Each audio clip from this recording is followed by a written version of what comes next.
under the carbon scheme, allowance. everyone in the UK would be allocated an annual carbon allowance. Stored electronically, rather like a supermarket loyalty card, points would be deducted every time we buy or use non-renewable energy. For example, using electricity to power appliances in the home. To meet this reduction target, we would need to reduce the amount of carbon dioxide we release into the atmosphere by about 40% by 2030.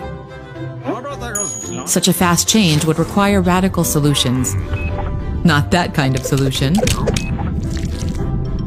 Today, 40% of carbon emissions are produced from the use of energy in the home and personal transportation, so reducing emissions by households is immensely important. How could this be achieved? One innovative solution is personal carbon trading, or PCT.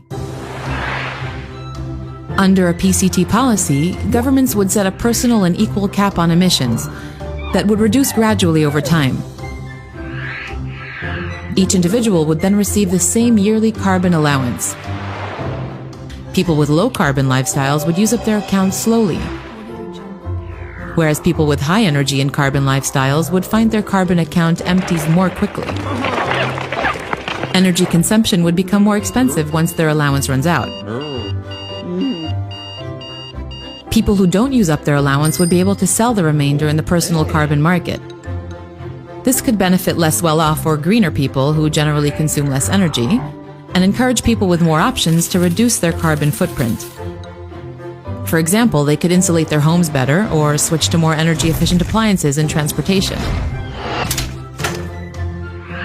Dr. Yael Parag from IDC Herzliya and Dr. Tina Fawcett from Oxford University have been researching PCT. What would PCT look like in reality? How could PCT be both fair and effective? Would the public and politicians accept PCT? Parag and Fawcett argue that PCT would be effective, as it taps into three powerful behavioral drivers. Economic. A carbon-intensive lifestyle would be more expensive. Psychological. Raising carbon awareness would motivate people to change their energy use habits and to prefer a lower carbon lifestyle.